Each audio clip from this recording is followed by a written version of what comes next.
Strange things are afoot at the Circle K. That kid is back on the escalator again. Ain't gonna hurt. Is my boomstick! Game over, man. It's game over.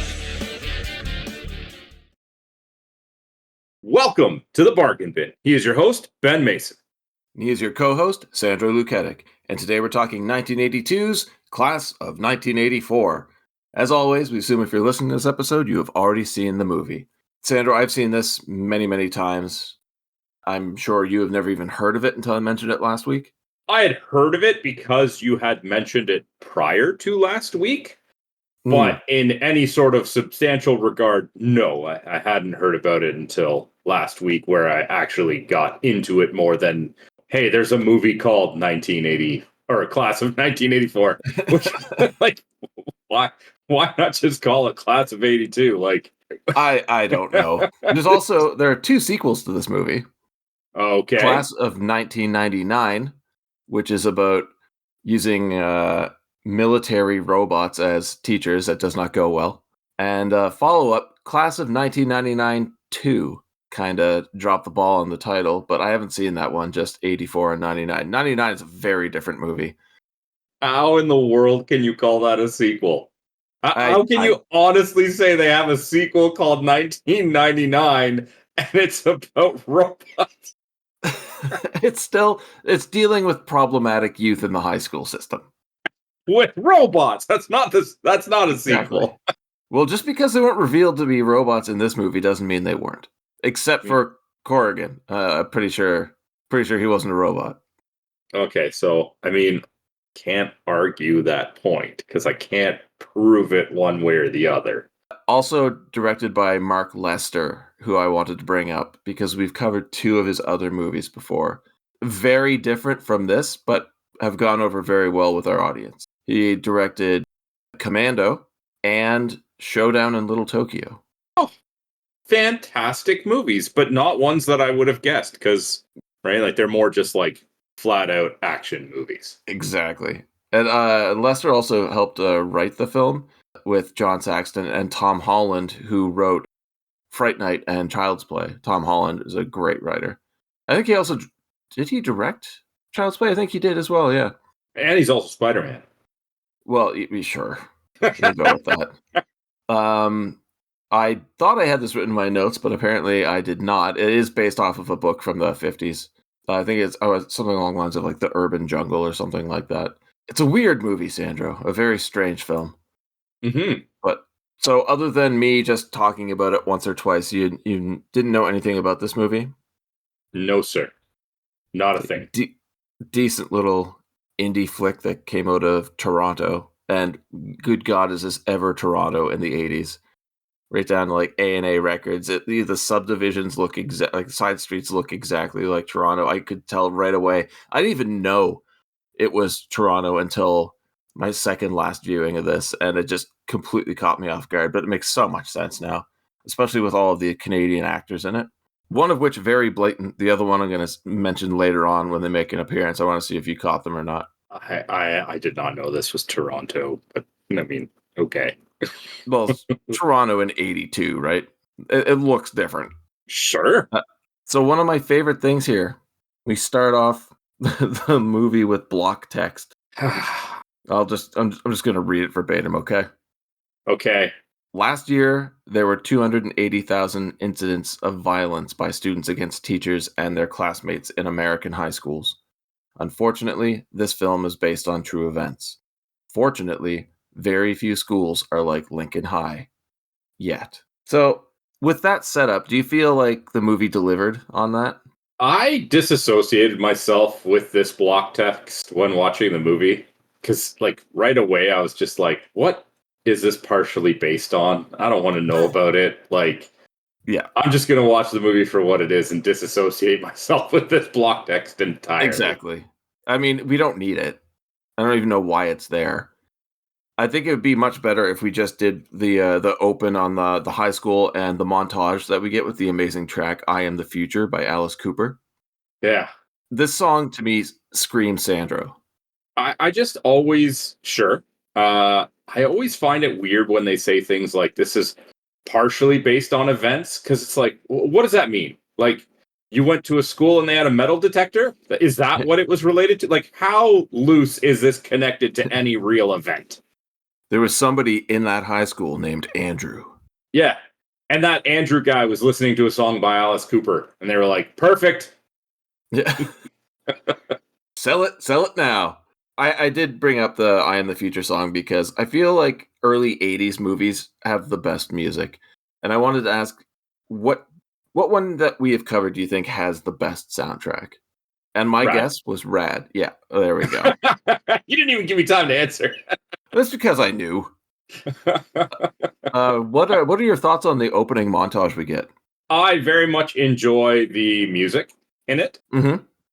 I think that the montage, much like the rest of the movie, is just such an exaggeration of what really was going on at the time. But I get the mood that they're trying to set. Yeah, it sums up the environment and the mood very well in almost no time, with like crime, students making out, high school, drugs, graffiti. I mean, by this point, we know exactly what we're getting until they like just sideswipe us and we get something completely different. Yeah, this movie has a complete tonal shift at one point. I think it has two. Okay, all right. Yeah, I'm looking forward to think, exploring that. Yeah. Yeah, because I think we start off and it's like your standard fish out of water. I'm the new teacher dealing with problem kids. And then they kind of smack you in the face with something. And then they just eviscerate you with something else. Yeah, because like the final act of this movie does feel more in line with what this guy's done before. Very much so. I want to touch back on this music point though. Okay. You know why 80s soundtracks are so much better? Well, there's a couple different reasons, but I'll say straight up, the music itself is much better.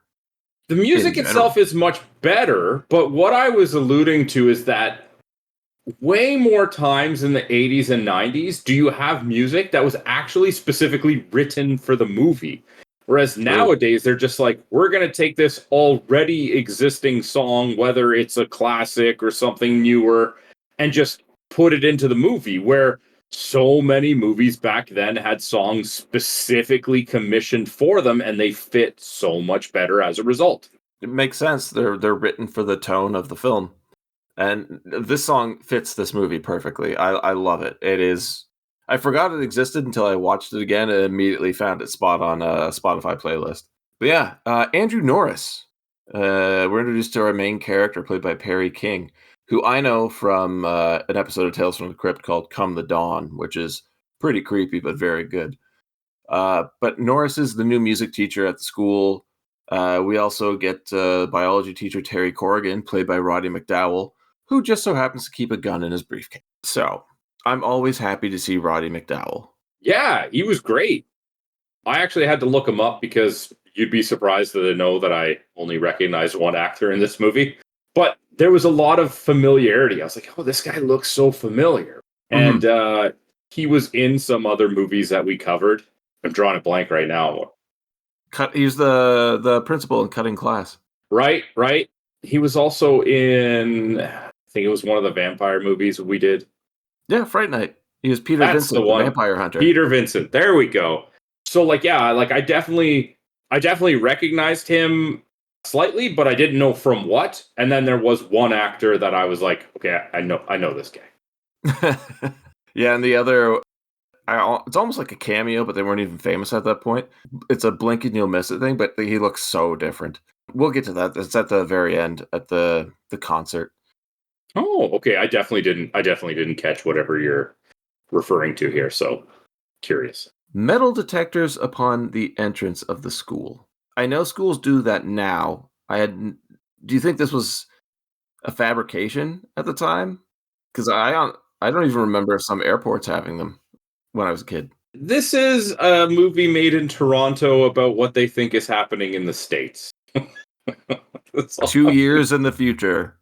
That's all I'm going to say is, like, they probably just thought that there was a lot more violence in the States. Oh, definitely. Well, the fact that security doesn't give a shit when a student sneaks a straight razor through, doesn't even try and stop him when Norris points it out. It's like, well, he's gone now. He's already past the gate. It's past my jurisdiction. Yeah. But, like, they didn't even hide it well. No, not at all. Which, like, is more telling that it's like, okay, this is how little effort they have to put in to do this. Well, Corrigan even says to Norris, if you're going to survive in here, you have to learn to look the other way. Like, that is a sign that everyone has given up. Yeah. And not to mention that he also says, like, everybody carries something. Yeah. Okay. Like, that's my first day at that job. I'm quitting. I will go find another job. You always see this movie about, like, the small town teacher that came in to teach in the big city is be like, I had a job back home. I'm just going to go back to that now. Yeah. The entire, like, the teachers, the principals, security, nobody at the school gives a shit about anything. Like, the principal, Morganth. Morganth? Yeah, sure. What are your thoughts on this guy? Does not care. About anything. Just does not care. His goal is just make it to the end of another day. Yeah. And I have to say, one thing I've noticed every time we cut to him looking at the monitors, he's adjusting the same dial, but nothing is changing. And that's basically everybody who works for the school. Just pretend to do something. It's not going to do anything, but just pretend. Yeah, I don't know, man. Like, I watch all of this and I just think they can't be paying enough to make this worth it. I'm sorry, your altruistic goals of trying to better these children can't be enough. I'm out of here, people. Well, at one point, he even reports marijuana use to security, but nobody cares. They even state before this happens that they don't care, and they're using teacher salaries to pay for security. But the teachers do the hall and bathroom patrols. So why hire security in the first place? I have no idea.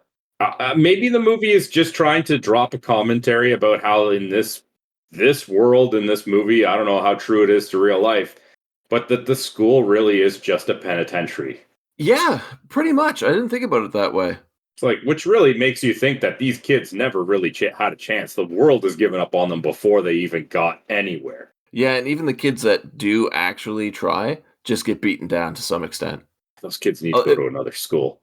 It goes along with the quote he has of teaching is something you do in spite of everything else. It does a great job of setting this place up as the ultimate hellhole, though. But it almost feels not post-apocalyptic, but so depressingly deranged and unrealistic. It almost feels otherworldly to me. Yeah. Yeah, I think that no matter what, watching this movie, you're not really going to be able to relate to it well. Mm-hmm. You're going to have to keep yourself at like a level of just surface level viewership. Yeah. Because it no matter what, it's a drastic exaggeration of what's going on or a fabrication, and you can't put yourself in their shoes. Oh, God, no. Do you want to describe the nightmare that is Norris's music class? Yeah, those kids are so out of tune, and they need new instruments really badly. Oh.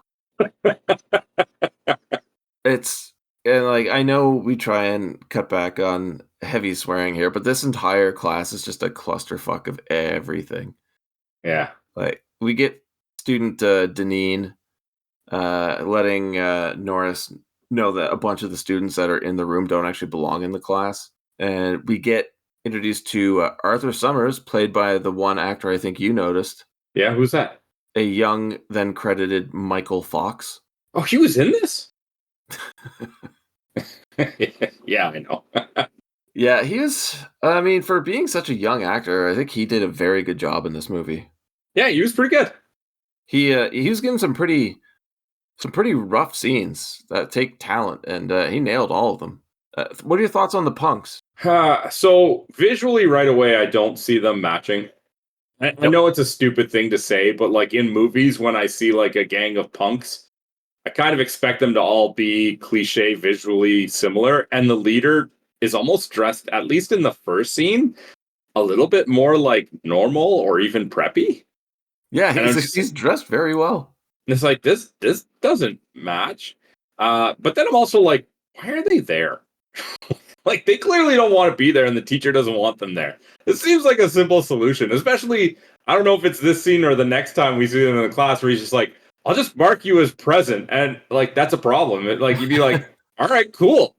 But yeah, we get Stegman, who's the leader, then Barnyard, Fallon, Patsy, and Drugstore. Horrible names.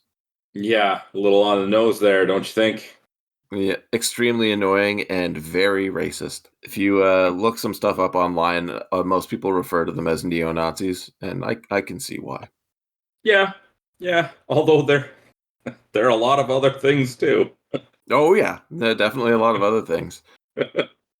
But going back to what you said about Peter Stegman, the leader, the actor Timothy Van Patten, I think you'll agree with me on this.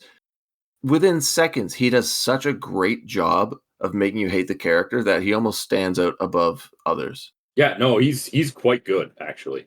I thought at this point that the movie was going to give us a little bit more of a juxtaposition later on his intelligence versus his actions, because I thought that it was done so well to be like, and you get a little bit of it like later on. You see that his life is not so bad. Him and his mom seem to have a nice place or whatever, and he doesn't seem to be for want. But I just thought that they were going to go way further into like he is doing this completely out of rebellion and not like necessity or personality or kind of thing, because the actor does such a capable job of making me think that there's more under the surface.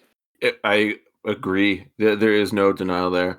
A major standout. I just learned recently that he stopped acting in the late 80s, early 90s and started directing. He's directed so much television. He directed 20 episodes of The Sopranos. He directed episodes of Sex and the City, Deadwood, Game of Thrones, Boardwalk Empire, Black Mirror. Guy's done well for himself. I think there is a point where like you are a good actor, as we see in this movie, because you just get it. And then that carries over very well to directing as well. Agreed. So Norris gets the band to play Moon River. And for a shitty high school band class, they're okay. They're better than I thought they would be. Well, he doesn't really get them to play it. They just tell him like, yeah, we don't have sheet music. Yeah. This is what we're working on. It's just like, oh, okay. Like, I got something. Makes you wonder how they're so good, because like clearly the previous teachers were having issues, but somehow they were taught. There is a question I have here. Did anybody in the band stand out to you? Or did you notice anything about all the students in the band? I don't know where you're leading me with this question. They all look like they should be in high school, which is rare. However, there is one woman playing tenor sax that legit looks like she's in her 60s. I beg anybody listening to this to go check it out. It's like within the first 15 minutes of the movie, and it just stood out so bad because everybody else is plausibly a high school student. Yeah. I do love the interaction he has with Michael J. Fox. Michael J. Fox refers to his instrument as a tuba. Yeah. And Norris doesn't get that it's a joke. He like actually like corrects him. It's like, yeah, I think he knows, man. Okay, I'm glad you brought that up too. How are we supposed to feel about Andrew Norris? Because he's very cookie cutter, plain. Yeah, very naive. Yeah. I think they're really, really trying to push the fact that he is a fish out of water here. He came from, like, I don't know, like a small town or another school or whatever. They make some reference to it. I wasn't paying that close attention to it, but like, they're really trying to like drive it home that he is out of his element here. But something like that, it's like, does your small town not have jokes? Just wheat and cheese. Yeah. Or maybe he just thought that tuba joke blew. Oh, that was awful. We find out the gang's been making $4,000 a week selling drugs. I find that hard to believe. That's a lot of money. Especially then, yeah. Why are you in school? I'm sorry, yeah, exactly. Sorry, but like, if I'm a student and I don't want to be in school, to the point where like I don't care if I'm expelled and don't get into any other schools, be like, okay, I'm just going to continue making $4,000 a week. I ain't getting a job in 1982 paying me $4,000 a week.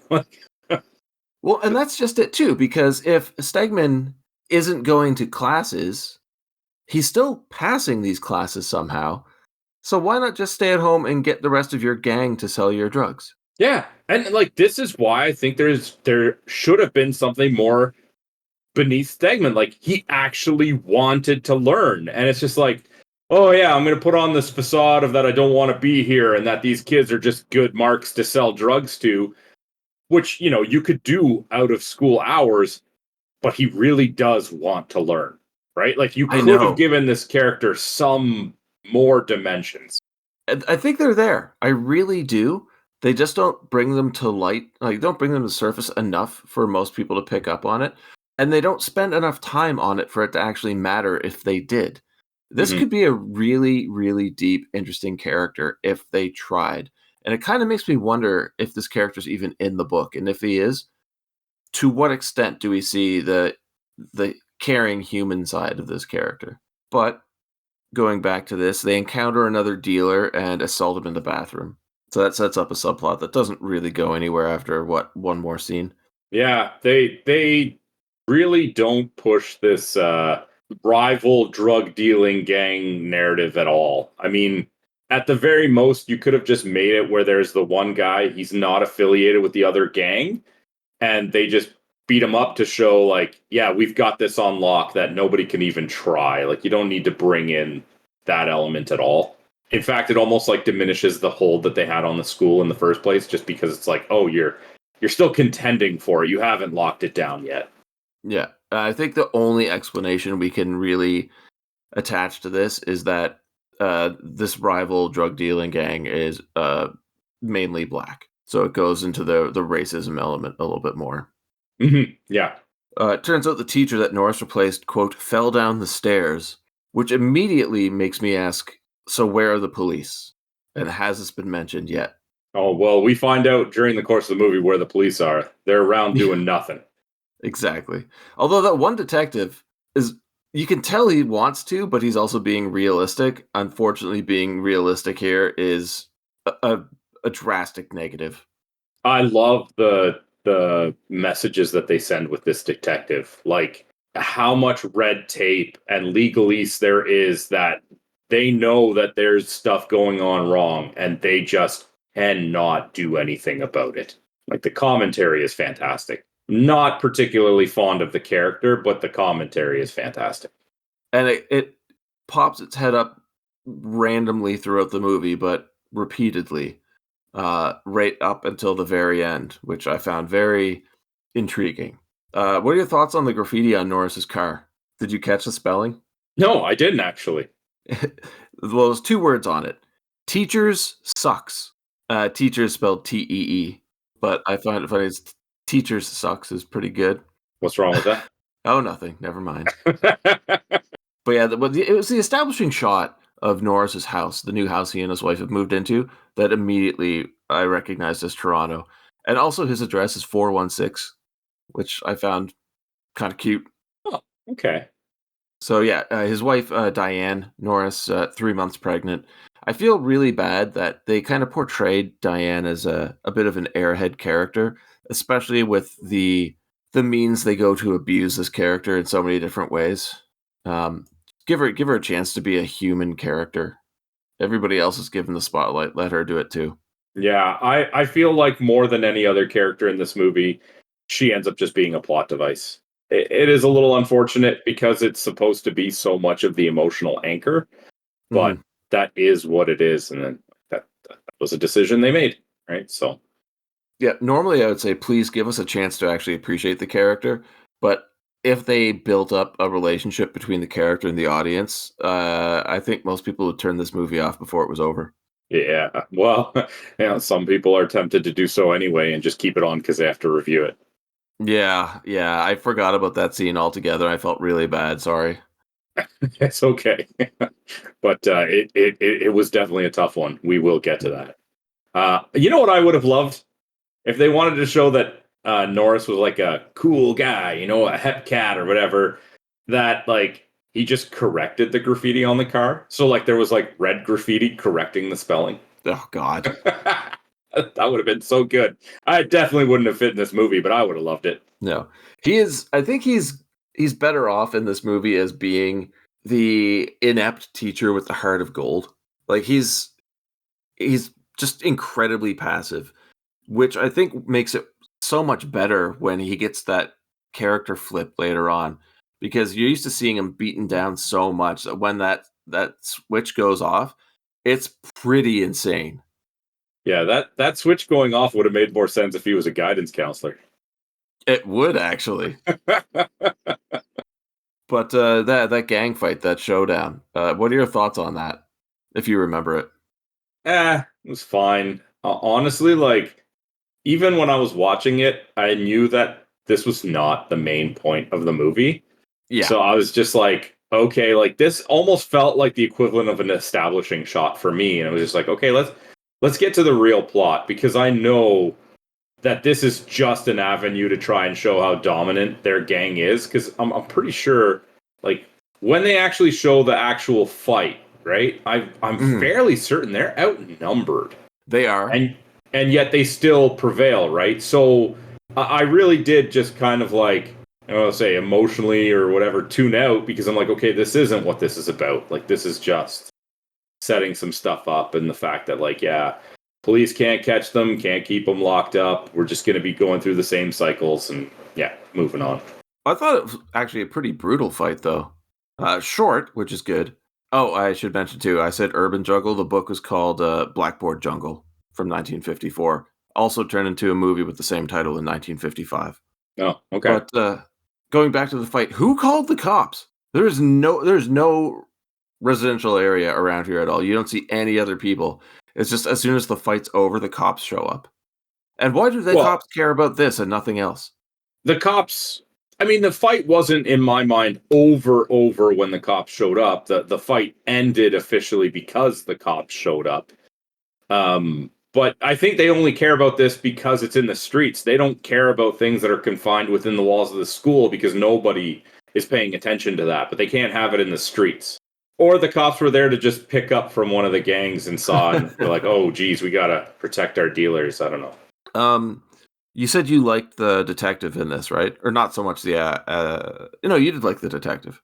I liked the commentary that was put forward with the detective. I wasn't overly fond of the performance of the detective. Okay, I just wanted to bring him up briefly because that was Al Waxman, who played a character named Larry King on the very popular Canadian show Kensington. What was it? King of Kensington. Yeah, it must have been very popular. It was over 2 years before I was born. Give me a break. And yet it was so popular, you don't even know the name. Well, I just remember Kensington. Shut up. I've never even heard of it. Even you saying the name now means nothing to me. Well, the gang breaks into the school admin office and gets Norris's address, which is now 1401 Lucille Avenue, even though it's been established that it's 416, and still track him down at 416. I'm a little surprised that the school just has this ledger available for them to steal that has all of this information on the teachers. Like, if you know what kind of school you're dealing with, you'd think you'd try and be a little bit more private with that. God, who knows? But I guess we have established this principal does not care. No, he doesn't give a shit about anything. But this is our first attack on Norris. I originally thought it was like hot sauce in a water gun. I thought ketchup, but yeah, same idea. Yeah, but no, it's fake blood, which, sure. Anyway, the gang heads from there to a punk club, and we get a song performed by Teenage Head. And the gang have... No, we don't. Yeah, we do. We get a song terribly lip-synced. Yeah, it's very, very bad. Which is weird, because it is one of their songs, and it is the actual band, and they can't even do it properly. There's one shot where the kids all start crowd surfing, right?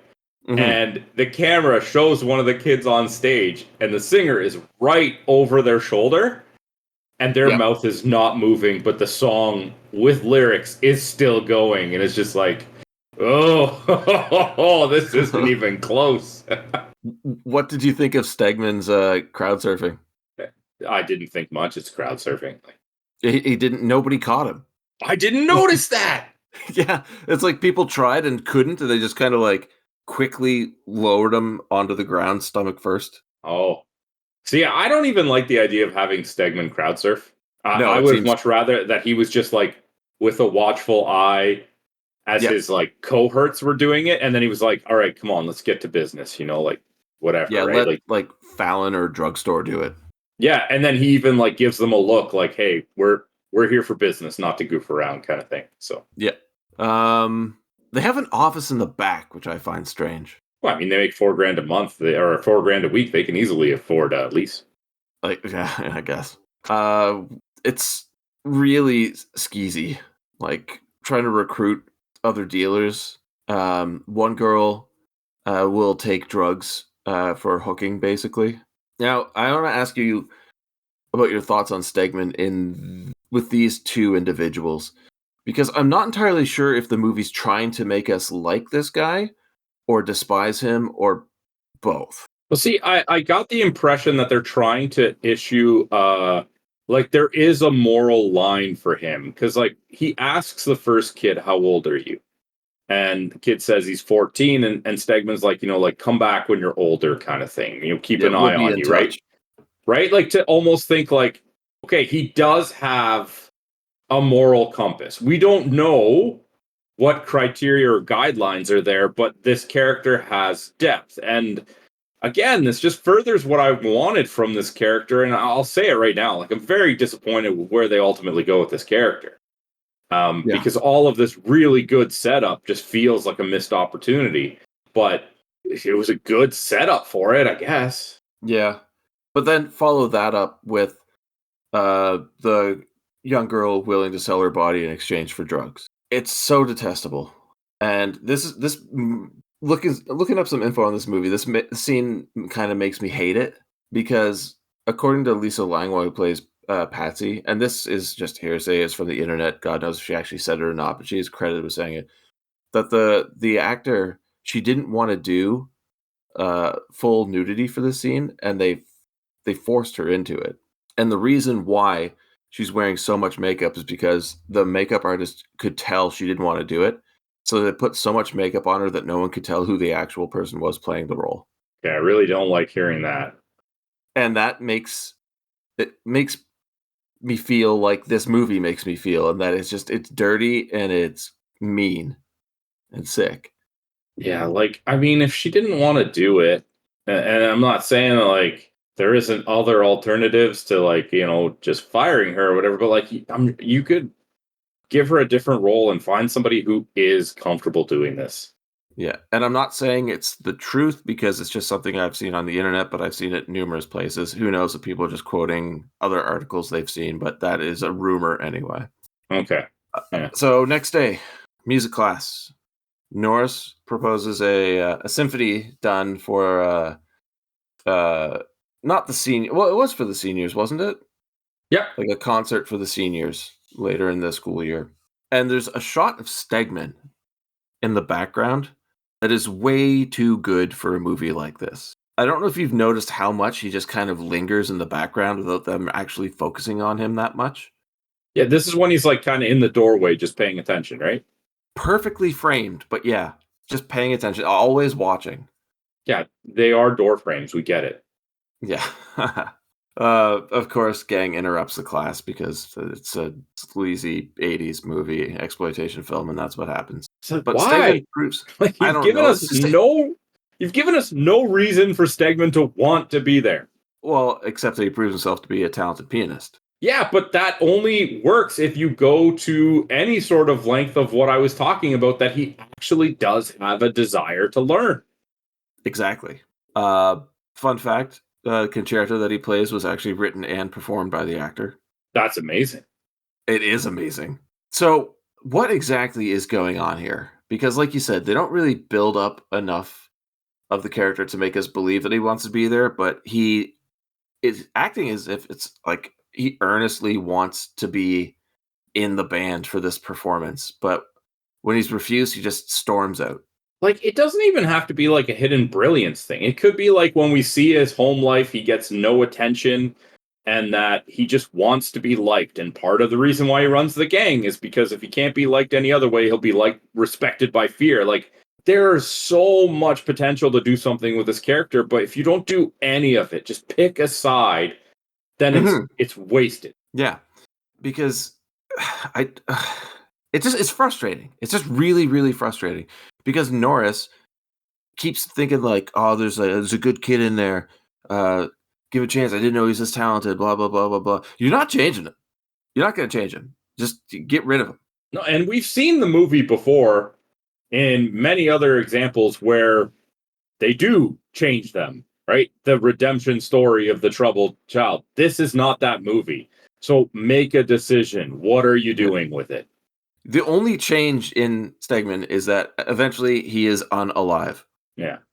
That's it. Yeah. I say the change is it gets worse, but who knows who knows what he's been up to prior to this. Exactly. Cut to a talk between Norris and a rather tipsy Corrigan. Can I ask what you think the point of this scene is? I mean, I just took it as the lengths that these faculty members go through to make it through the day. Like, there are some that have given up, like the principal, and are just literally trying to make it through the day. And then there's others that are like, I haven't given up, but like, I can't, in good conscience, make it through the day without, liquid assistance. He does throw a good quote out, though, of to the lower animals, they never kill each other without good reason. I think that might have been one of 2 points in the scene, but we do need to establish the fact that Corrigan is a drunk. So we cut the hallway scene.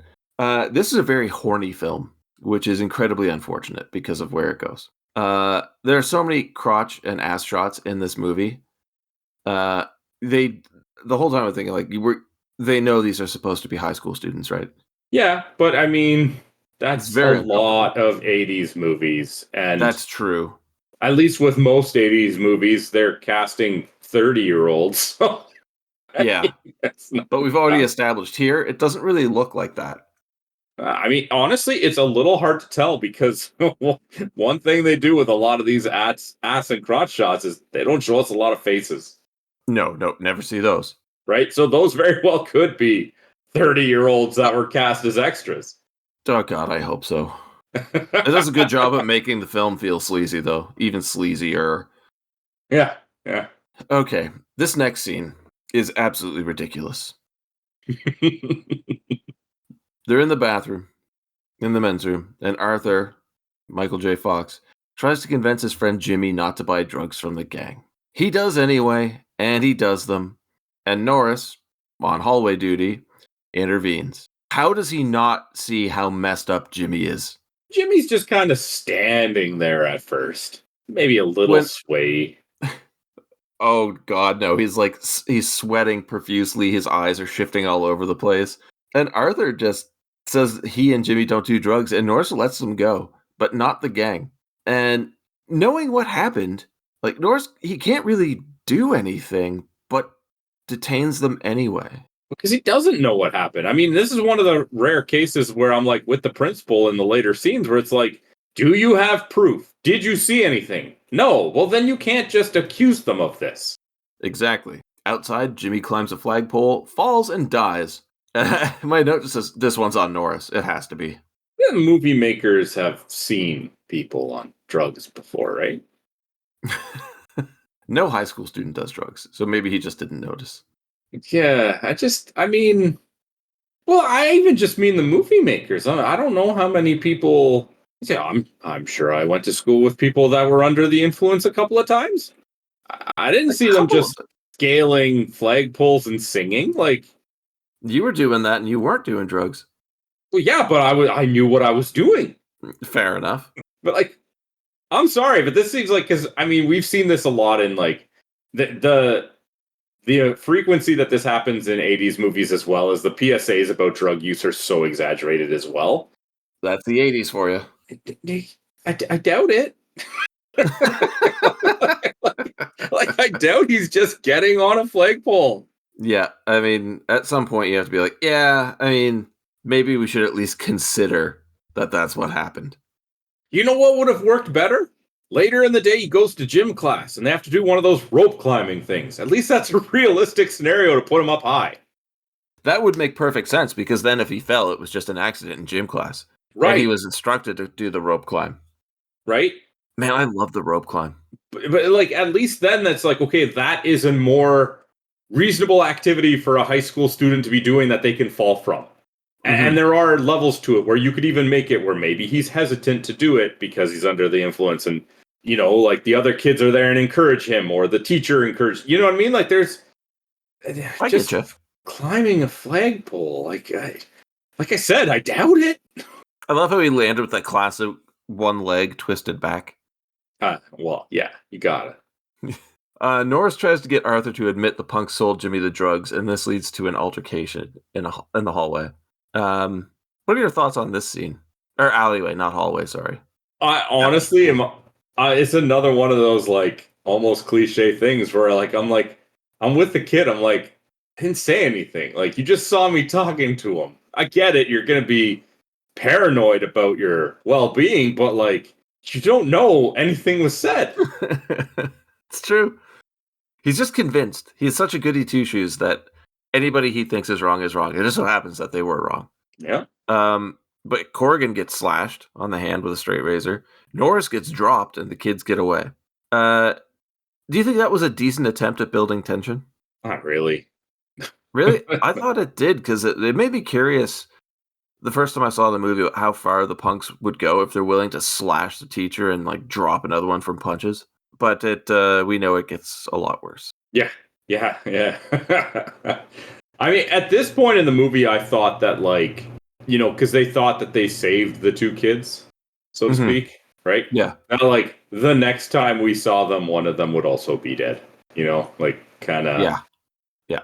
We're not going to show this on camera, but we're going to let you know, like, because the death of the first kid falling off a flagpole, as ridiculous as it is an accident, right? Mm-hmm. But if now one of the kids showed up, you'd be like, well, they were clearly just murdering someone to cover their tracks. A message has been sent. Yeah. That night they torch Norris's car. This goes against everything that we were just talking about, because he lodges a complaint with the police, and they say they can't do anything because the punks are minors. But he's the only witness, so why wouldn't they just go along with what they've always been saying of, we can't do anything because there's no one else there to have witnessed it? Yeah. And I'm not the greatest when it comes to, U.S. laws, but I'm pretty sure you can do things to minors. Yes. You just have to do different ones, like juvie instead of jail. Exactly. I was also thinking, like, man, how are these kids do this stuff? Because you have to assume that they have a history of conducting this type of activity before Norris showed up. But, you see teachers aren't afraid to carry guns. Like, where's that one night where they go to torch the wrong person's car and they shoot them with a gun from their window? Because there wouldn't be any witnesses, so they couldn't say. Oh, I guess, yeah, ballistics. Never mind. Right? Like, yeah. Not to say that it's Norris, but if that was Corrigan would have just shot from his window at them. Oh, definitely. Right? So it's like Corrigan doesn't give a shit about anything. Right? But it's like they've never messed with the wrong person. Yeah, it's so hard to believe. Yeah, exactly. So the next scene's heartbreaking. I don't know if you remember which one that is. You'll have to clarify.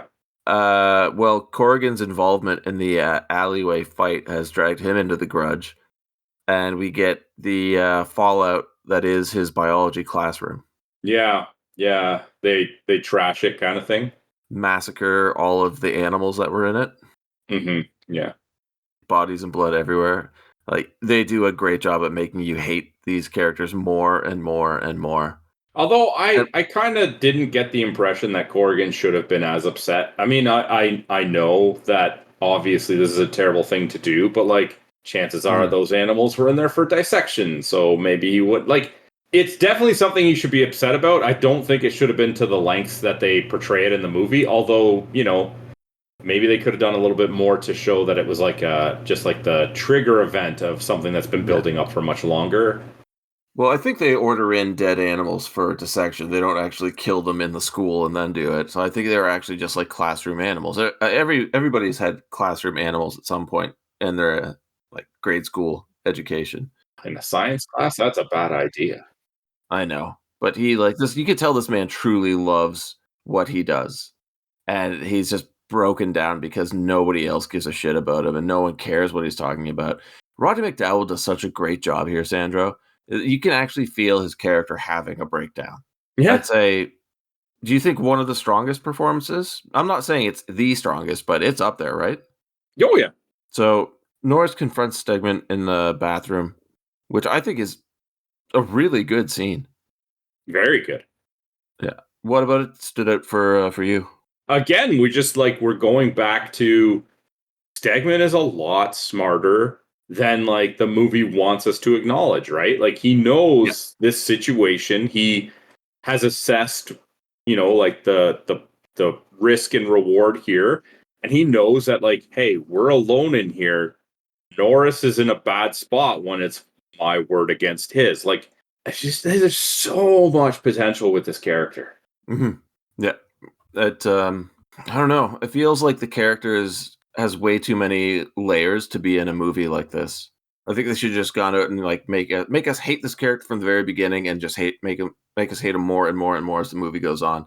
Don't show that he's intelligent, conniving, because we know he's not going to come out on top, and just let us hate him and want to see Norris get his revenge more and more and more until it inevitably happens. But yeah, letting Stegman like beat himself up in the bathroom and then wipe his blood on Norris's hand and arm is tactically brilliant. Yeah. But it also bothers me that Norris is so stupid that he doesn't realize what's going on. It's just like, so stupid. Like when this guy starts attacking himself, don't put yourself in a position where he can get close enough to wipe the blood on you. Like, what are you doing? Like, you're a teacher. You're not. Yeah. He Go cares. ahead. He cares. Like this, Norris truly cares, which is unfortunate and very stupid in this school. I will give it the movie that at least they made him a music teacher. So it's not like we're supposed to expect him to be brilliant outside of his field, right? I'd like to think that he has a little more common sense, but you can at least be like, okay, well, he's not supposed to be a genius, right? Well, Fine. I like it because he's set up to not have street smarts, only book smarts. So he wouldn't really know how to react in this scenario. And that I get that, and okay, I'll let that slide. But you think he'd at least have like a slight bit of understanding, like something's not right here. I should, if I'm not going to do anything, I should at least go and like let someone else know, not just stand there and do absolutely nothing. Well, I mean, you can't deny activity of it if you're standing there in the blood. Like, yeah, get out. If it's going to be my word against yours, you're not going to find me at the scene with blood on my hands.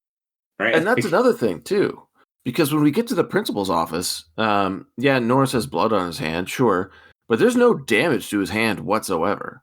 Like, you're not punching this kid in the face over and over to the point where his face is a crimson mask and not have like a cut on your knuckle or something. No, absolutely not. But he's not smart. He's not.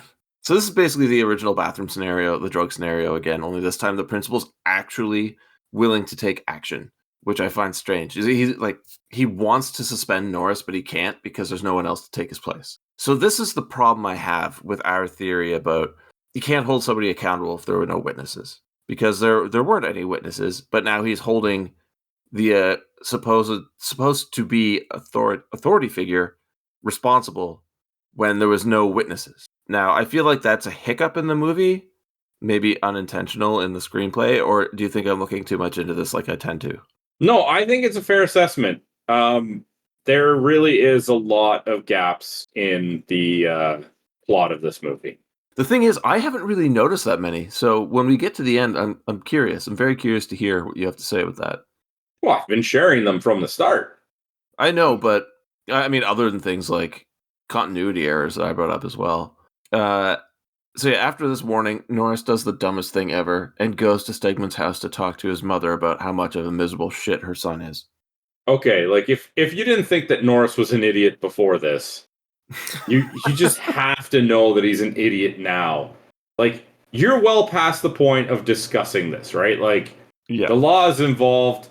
You're not just gonna go and like appeal to the mother's sensibilities.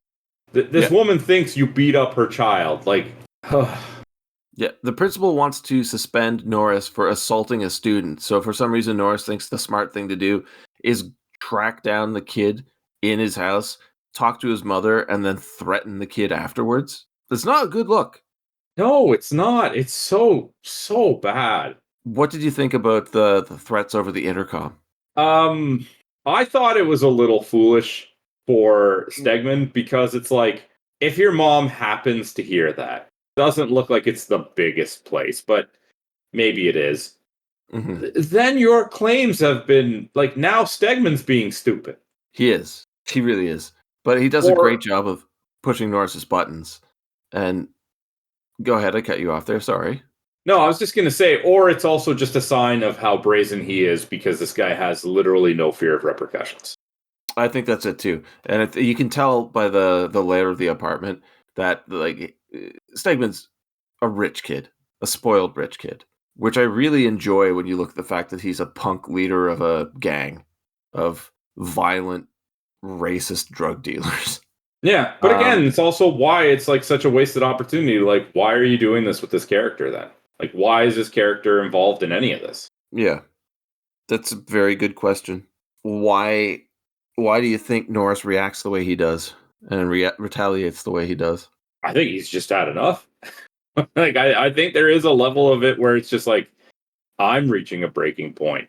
I still think that the right move would have just been to go back home. But hey, he's not the brightest guy, as we've established. How does Andrew Norris know how to hotwire a car?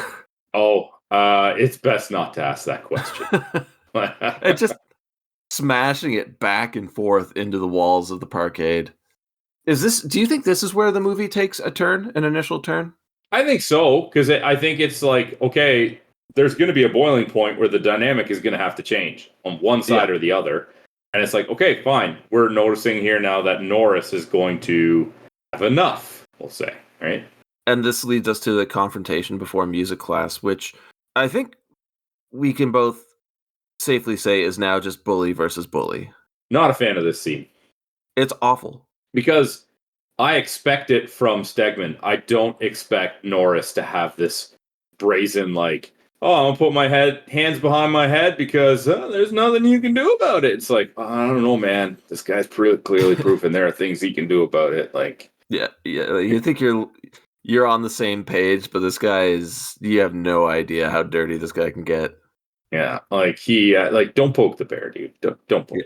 After believing that Arthur squealed to the police, the gang decides to mess with him. Do they ever? And this takes us back to what we originally said about the morals of Stegman and how he doesn't want to recruit the 14-year-old. It's like, we'll keep an eye on you and get back to you like when you're older. They recruit that 14-year-old kid to do the dirty work, which is stabbing Arthur, rupturing his kidney. I know the gravity of the scene is supposed to be very heavy here, but like, I couldn't help myself watching this, and I'm like, did they give him like a sacrificial Chris to do this with? No, those knives have been around for a long time. Did you see the blade that he used? I used to have one of those. For functionality? No. Exactly. Like, that's more decorative. Oh yeah, but they were pretty popular knives at the time. And I know for a fact that people did carry them as a weapon. Okay. that is a little weird to me, but I will take your word for it. Hey man, even just go back to Face Off with Cage and Travolta. That knife, that style blade used in I want to say a butterfly knife. They teach you to stab in the thigh and twist. That way the wound won't seal itself up. Can't go back to a movie I've never seen. Oh, well, you're going to at some point. I wish that movie was shorter because that would definitely be a one we would cover, but it's over 2 hours long. Screw that. Oof. So we're at the barbecue in the park now. Corrigan's going off the rails here. There's no hiding it now because his drinking is getting worse and he is completely filled with self-doubt. Did you see any foreshadowing here? Because originally I did not. I did not either. But especially in retrospect, I'm like, man, some of his friends should have spotted something and been like, hey, dude, maybe you take some time off or something. Warning signs for sure. Yeah. So now we get the band rehearsal scene. And this is the cameo that I was telling you about. Because even though he wasn't in the band all the way up until this point, Keanu Reeves has appeared. Really? Yep. Sitting in the front row. I did not catch that at all. Yeah. Go back. It's you can tell he's slow. His face is slowly growing into what Keanu Reeves would become in Bill and Ted. Okay. But he is like a gangly teenager at this point. Same haircut though. Oh, for sure. But there is an emergency. And I think this is a fantastic scene. Everybody in biology is sitting calmly and listening to Corrigan teach. But then we get the reveal that he's holding all of his students at gunpoint. And now I fully understand why Roddy McDowell is in this movie. Because he nails this scene perfectly. Mm-hmm. Do you want to say anything about the performance now? Or we'll talk about it later, I'm sure. We'll talk about it later. Okay. Norris saves Stegman from being shot in the face. Which you think would mean something to either of them, but it does not.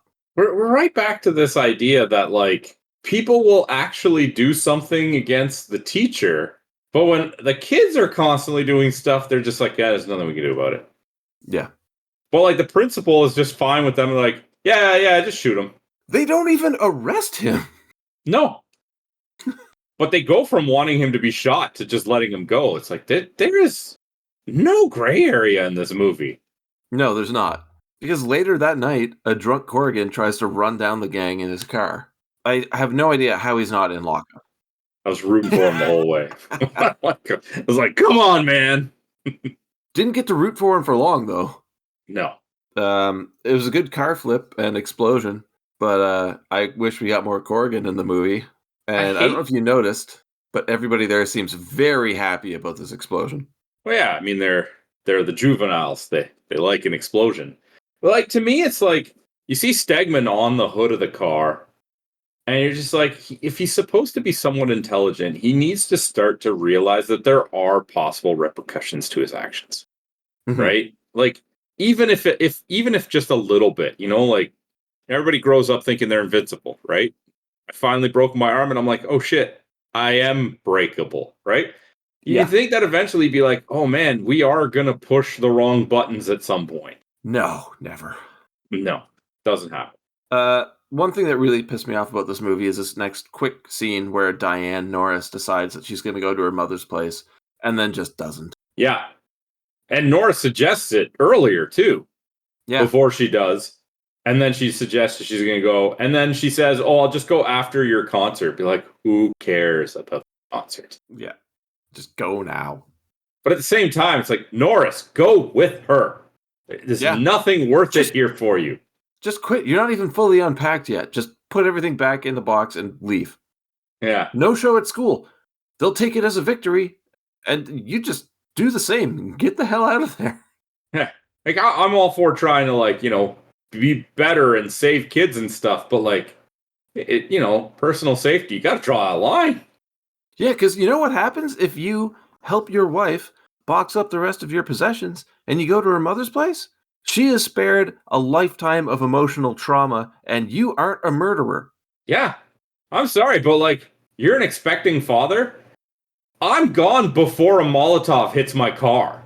Yeah. I'm not even getting this far, right? Like, at some point, you got to think about the safety of your family, dude. Yeah, exactly. But Norris visits Arthur in the hospital. I should say the least technologically advanced hospital I have ever seen. Mm-hmm. It's just him hooked up to a pump. Yeah, I'm sure they didn't have the biggest budget.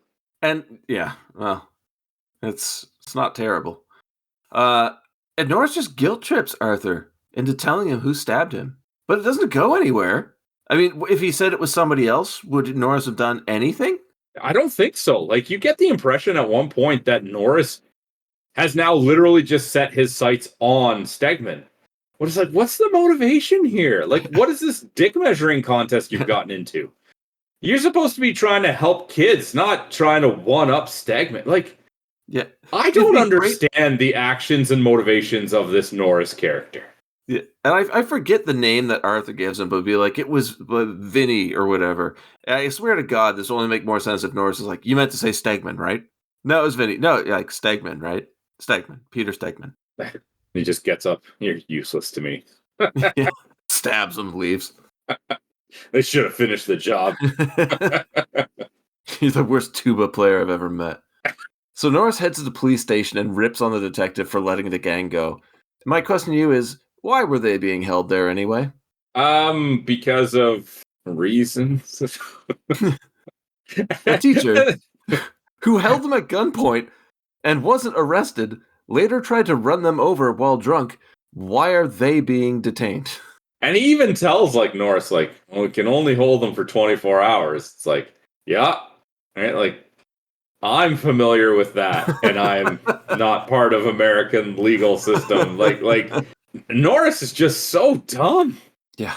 And of course, go back to high school, the gang harasses Norris. And okay, there's something I noticed at the beginning of this movie I found really strange. Those massive, like, chunky security cameras that have like 3 cameras in one like little turret thing. Okay.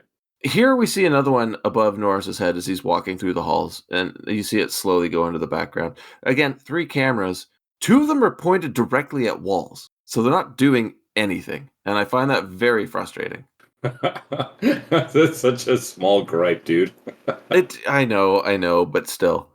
Anyway, that night, while Norris is at the concert, the gang breaks into his house, and I don't want to talk about it, dude. I don't want to talk about it. Yeah, it just, the movie gets darker and darker, and Diane really should have gone to her mother's house. But we'll move on. The only thing I will say about this scene is that I don't understand how they're trying to make this gang look so stupid. Because there is a level of, confidence in their inability to get caught or anything like that. Photography taking place during the crime just seems to be way too stupid. Yeah, because if he drops that photo when it's handed to him and someone finds it, that is proof right there. Yes. Or if before he goes to find them, he hands it to the police officer, then he'll have police escort with him. Yeah. But yeah, this photo is handed to him right before the concert starts. Patty gives it to somebody else at the school, and they run it down to Norris in front of the entire audience. And it's just a trap for him to run out after her so he can get the shit kicked out of him. We haven't really talked about her, but I don't like this Patty character. I am torn. Sometimes I do, sometimes I don't. I really like Lisa Langlois. I think she does a great job at the character. The character is flimsy at best. Yeah. The concert audience is getting restless, so Deneen takes over conductor duty. Not sure how, but she does. Well, they talk about it earlier, when he shows up to the class. They do talk about how, she pretty much led and taught the class. Oh, you're right. I completely forgot about that. They maybe make it seem like even the last teacher was like, oh, we've run out of teachers, and this guy's not even a music teacher, so you guys got to teach yourself. He's just going to be here to supervise. I think we can agree on the fact that the rest of this movie is just revenge murder. Okay, so obviously this is one of the twists in the movie. Mm-hmm. Not what I was expecting.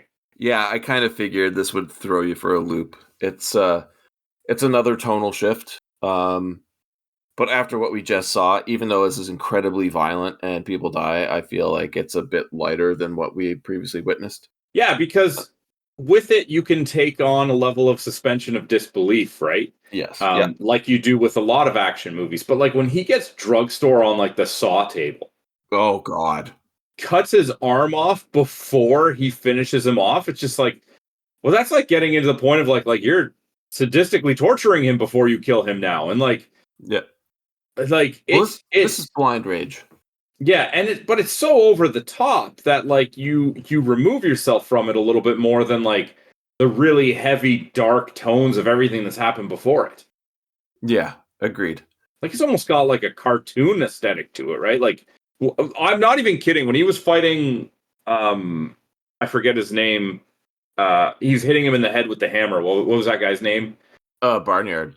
Barnyard. I honestly thought that those things are jacks on either side of him, and he's going to get crushed by a car falling on him. It's not too far removed from what happens. Oh, it's set up that way. Yeah. But it literally had such a Saturday morning cartoon feel to it that I thought that was going to be a possibility. Mm-hmm. But yeah, cutting off, it was Fallon's arm And then Right. Barnyard or drugstore got flamed. I thought, my bad. crispy. But then, throwing him on the blade after cutting his arm off. Yeah, drugstore being burned alive. Barnyard, though, I thought like repeatedly smashing him in the head with a pipe would be the end of him. But then he's accidentally run over by Patsy, who's just left to die in the wreckage. Yeah, like she's not dead yet. He's clearly just going to leave her to bleed out. Yeah. And then we get the scene of Norris heading to the roof to confront Stegman and save Diane. What are your thoughts on Stegman's death? A little too on the nose with hanging him almost in like a crucifix pose above the crowd, but sure. Yeah, it's bad because you can see the harness when he like drops, sends him tumbling through the skylight, and he gets tangled in ropes. And then again, Norris tries to help him, which I'm done with this character at this point. Yeah, I really don't like the Norris character, and when Stegman is hanging there and like, please help me, I'm just like, you're the ultimate idiot if you try to help him now. And he does. There's no chance that there's any redemption for this character. This isn't the turning point for him, you moron.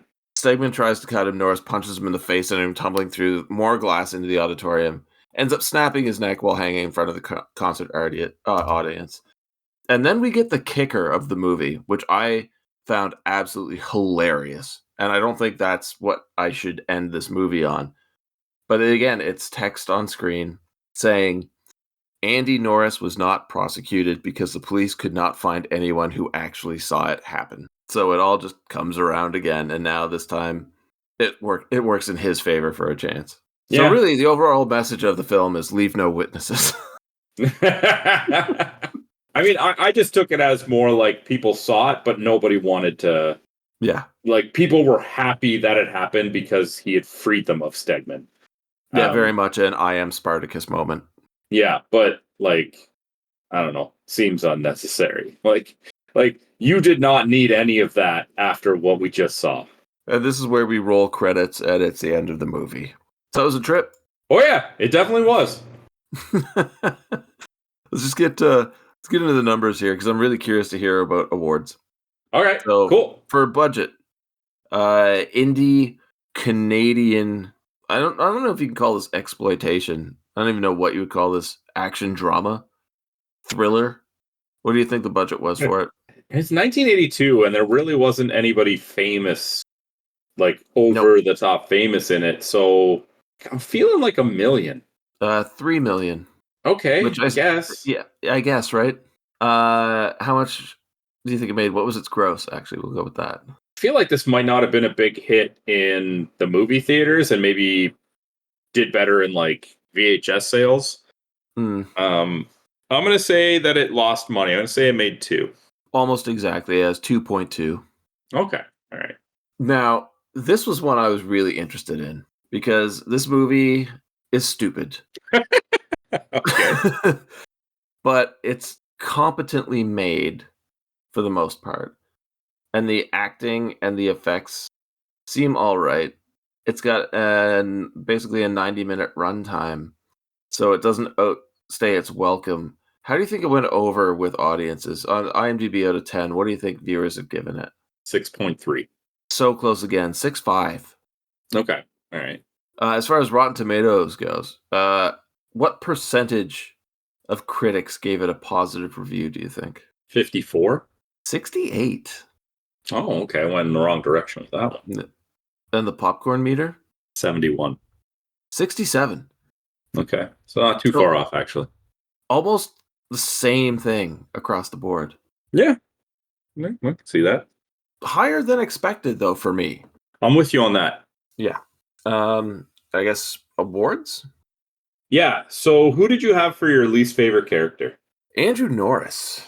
And I think it's just such a strange character.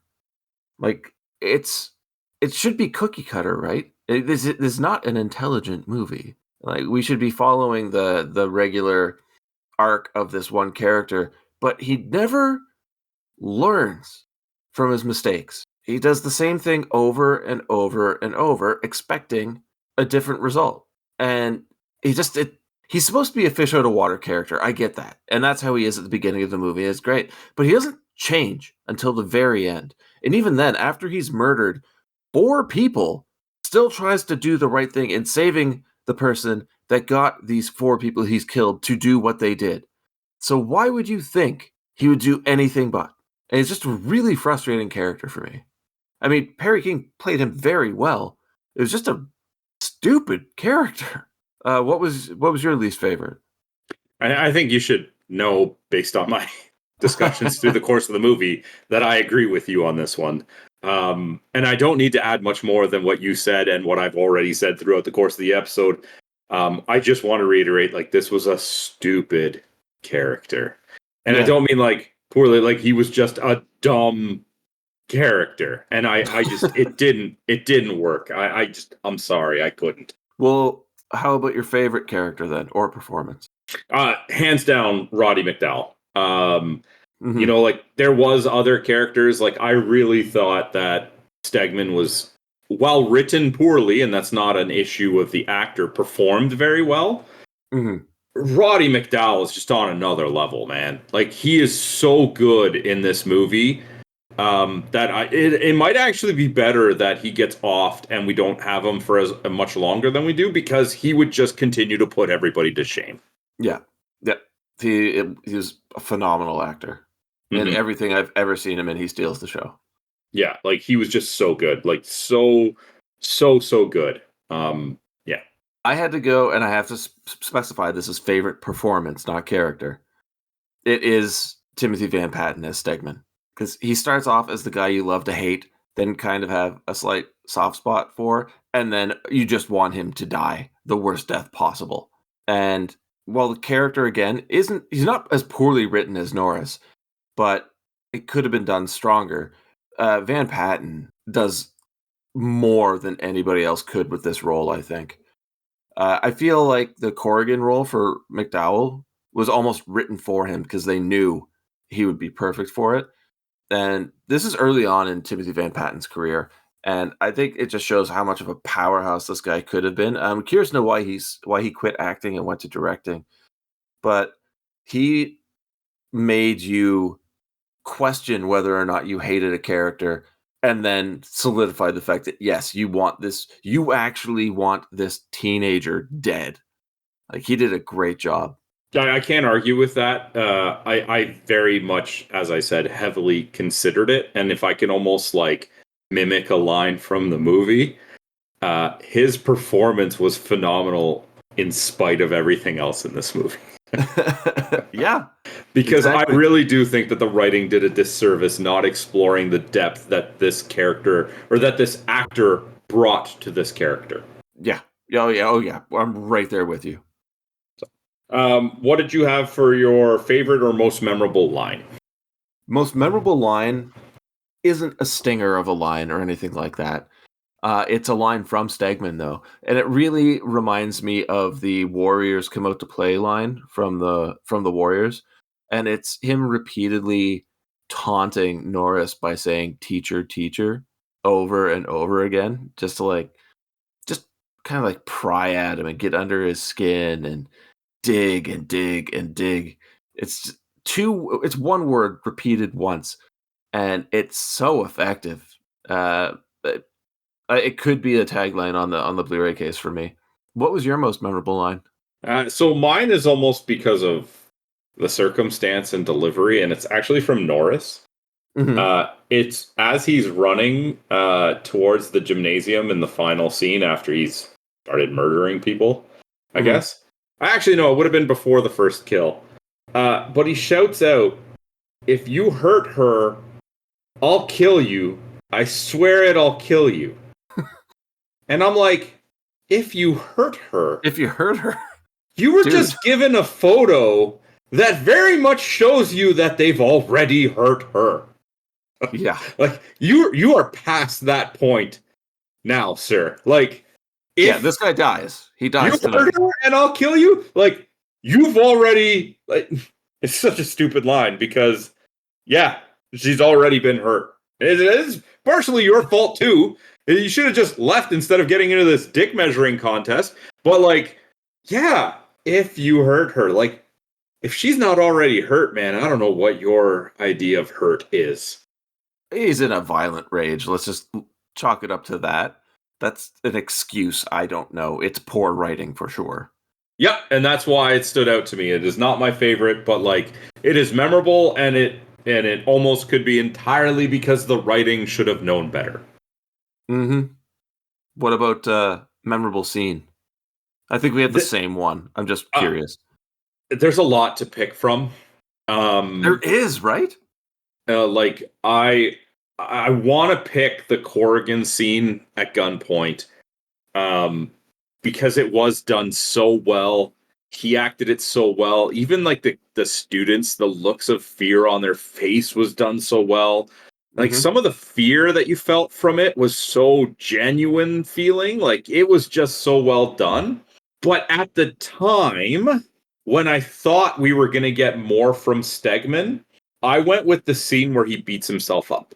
Okay. Because in my mind, it was like this perfect scene that could have acted as like a fulcrum, like a catalyst to show us this like hidden intelligence, this intention. Like it was so maliciously like violent and deceptive, and like he really had no regard for his own well-being with how he was hurting himself in order to set up the situation. Like it was just such a brilliant scene that unfortunately the movie didn't give us an appropriate payoff in my mind too. But like at the time of watching the movie, that scene was the one where I was just like, oh man, I need to see what happens next. Only improved upon many years later by Jim Carrey in Liar Liar. I mean, obviously very different, but like Jim Carrey was so good in that scene too. But it's an amazing scene. There's a lot of memorable scenes, some for horrible reasons. But there's some memorable scenes because they're just really well done scenes in this movie, and they have no right to be there. And you touched on mine, and I there's no way I couldn't pick it, and that's Corrigan's lecture at gunpoint.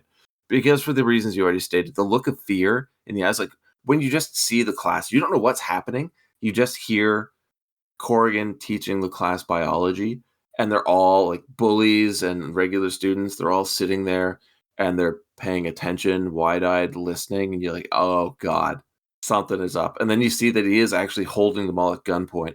And yes, you said the fear in their eyes. Like Stegman is like, he's terrified. Patsy, Lisa Langlois did a great job there. But even Norris stopping Corrigan from shooting Stegman in the face. Like it's such a crazy, powerful scene. And then you get the fallout afterwards where it doesn't even matter. None of it mattered, but we're so involved in that one scene. It's hard to ignore that one for me. Yeah. And I mean, not that we haven't already praised him enough, but even just going like the Roddy McDowall's like elation when a student gets a question right. Oh, and so ecstatic. The portrayal that this character has like snapped and become like completely like gone insane is so well acted that like again you have to remove him from the movie at this point because nobody is living up to that. No, it's so good. All right, so final thoughts on the movie. I think the movie is good. It's stupid. It is definitely not fun, but it is good. Starting off as a stereotypical teachers versus bullies kind of movie, but it gets very dark and incredibly mean, which I think would take a lot of people by surprise. You can't deny the influence of A Clockwork Orange on this. I don't know if the book was as dark as the movie is, but it does feel like Alex and the Droogs from A Clockwork Orange. The acting, surprisingly good for a B exploitation film. It's a hard movie to recommend, but it's an experience, which sounds like I'm giving it more credit than it deserves, and maybe I am. I don't know. But it is a staple in my viewing history, and I have the Blu-ray. It's definitely worth picking up. Shout Factory did a great release on it. Commentary track's phenomenal. But it's a hard one to recommend, but if you know the audience that you're talking to, and they haven't seen this, you have to know the person well enough before you can recommend this movie. So I'm not going to say I do recommend it or I don't. I'm just going to say that I'm glad I watched it, and there is an audience out there for it. And I think I'm just going to leave it at that. What about you? What were your final thoughts? So I'm going to leave it at even less than that, because I think, I've shared enough opinions of it as we went through it. I'm going to say that I think the 6 out of 10 range that it has received is pretty accurate. And my entire assessment of the movie is this. It was a pretty good movie that I never want to watch again. Yeah, that's fair. Those are our thoughts on Class of 1984. Yeah, Class of 1984. If you want to share your thoughts, hit us up on social media. We are on Twitter at BS Bargainbin, Facebook.com/BS Bargainbin. And of course, there is the comment section in the YouTube video that you can leave any sort of thoughts or opinions that you had on the movie. Ben. Yo. I'm just going to hope that next week is something a little more lighthearted. I love that every week I say, I hope it's not this, and it ends up being this. So what are we watching next week? Don't worry, man. You're safe. I think, anyway. I don't know. I've never seen this movie before, but I don't know how we haven't. It's it's going to be something else. Because next week we're talking 1999's Bats. The full moon of October is known as the hunter's moon.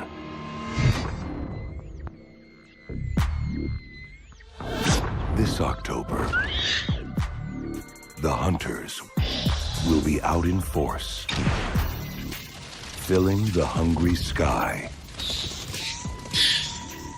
And you are the midnight snack.